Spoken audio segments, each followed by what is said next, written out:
Your daughters will be raped and your sons beheaded. প্রকাশ্যে কোরআন পোড়ালেন ট্রাম্পের দলের নেত্রী।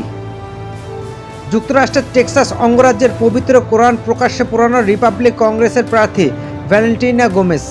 ঘটনাটি সামাজিক মাধ্যমে ছড়িয়ে পড়লে বিশ্বজুড়ে তীব্র ক্ষোভের জন্ম দেয় এবং মার্কিন রাজনীতিতেও বিতর্কের সৃষ্টি করে। So those terrorist Muslims can to any of the 57 Muslim nations. So those terrorist Muslims can to any of the 57 Muslim nations. প্রতিবেদন অনুযায়ী ফ্লেম থ্রোয়ার ব্যবহার করে কোরআন পুড়িয়ে নিজেই সেই ভিডিও সামাজিক মাধ্যমে শেয়ার করে 26 বছর বয়সী এই রাজনীতিক। ভিডিওতে তিনি ইসলামকে সন্ত্রাসবাদী ধর্ম আখ্যা দিয়ে টেক্সাস থেকে ইসলাম মুছে ফেলার হুমকি দেন।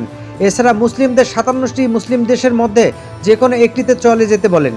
তিনি আরও দাবি করেন আমেরিকা একটি খ্রিস্টান দেশ এবং ইসলাম শেষ না হলে টেক্সাসের নারীরা ধর্ষণের শিকার হবে, ছেলেদের চিরুচ্ছেদ করা হবে।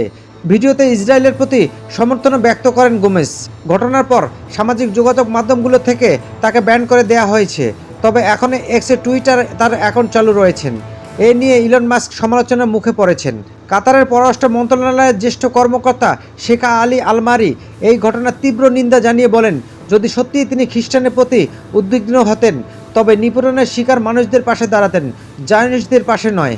তুরস্ক ভিত্তিক গণমাধ্যম টিআরটি গ্লোবাল মন্তব্য করেছেন, কলম্বিয়া জন্ম নেওয়া গোমেজ মূলত রাজনৈতিক সুবিধা নিতে মুসলিম ও অভিবাসীদের ঘৃণাত্মক প্রচারণা চালাচ্ছেন।